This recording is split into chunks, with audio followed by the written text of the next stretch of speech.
بسم الله الرحمن الرحیم. السلام علیکم ورحمت الله وبرکاته.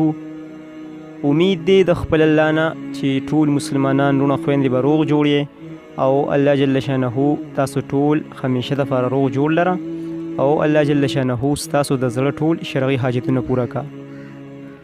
ولګرو نن درله یو وظیفه در کوم د بواسیر د پاره، د بواسیر نه د خلاصي د پاره، د بواسیر د ختمېدو د پاره که زمونږ داسې مسلمانان رونه خویندې وي چې د هغوی بواسیر وي او ډېر زیات تنګ وي، مختلف علاجونه یې کړي وي، ډاکټرانو پسې ګرځېدلي وي، حکیمانو پسې ګرځېدلي وي او بیا هم بواسیر یې نه ښه کېږي، نه ختمیږي. نو یو قرآني وظیفه در کوم انشاءالله په یقین سره یې وکړې، بواسیر بیماری به مکمل ختم شي، مکمل به تاسو د دین خلاص شي. د وظیفې نه مخکې زما تاسو ته ریکویسټ دی که چېرې تاسو زمونږ چینل نه وي سبسکرایب کړی نو ضرور یې سبسکرایب کړئ. بل خبره دا ده چې د وظیفې شرطونه خو ډېر دي، خو یو څو داسې شرایط دي غټ دي چې د دې نه علاوه وظیفه کار نه کوي. نو لومبی شرط چې دی 15 وخته مونځ دی، 15 وخته مونځ به په اهتمام سره کوي. او بل شرط چې دی نو په الله جل شانه باندې به پوره یقین او باور ساتي،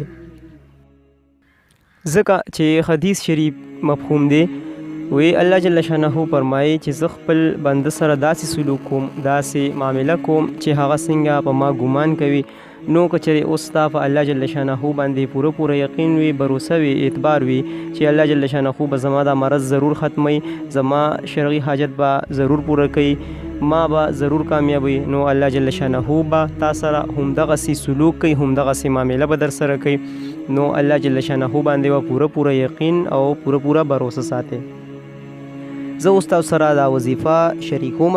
وظیفه داسې ده چې د کوم مریض بواسیر وي هغه له پکار دی چې د هر مونځ نه پس د قرآن پاک د اخر سپارې یو صورت دی، سوره اعلی، دا دی د هر مونځ نه پس وی انشاءالله د مرض کې به ډېر کمی راشي، دی په خپله پی شي، مرض به کمی شي، مرض به په ختمېدو شي. او دې سره که یو کس په کثرت سره عمده صورت وی سوره اعلی د قرآن پاک د اخر سپارې وړوکی شان صورت دی، نو انشاءالله مرض به مکمل ختم شي. په کثرت سره یې وایې نو انشاءالله مرض به ستاسو مکمل ختم شي او همیشه دپاره به د دې نه تاسو خلاص شي، د دې نه به تاسو ته نجات میلو شي. دا زمونږ د نن ورځې وظیفه وه د بواسیر د ختمېدو دپاره، د بواسیرو نه نجات دپاره. انشاءالله په بله ویډیو کې بیا ملاقات کوو. تاسو ټول ما په خپلو دعاګانو کې یاد ساتئ او زه به تاسو ټول د دعا کوم. په لوی الله م سپارم. جزاکم الله خیرا کثیرا.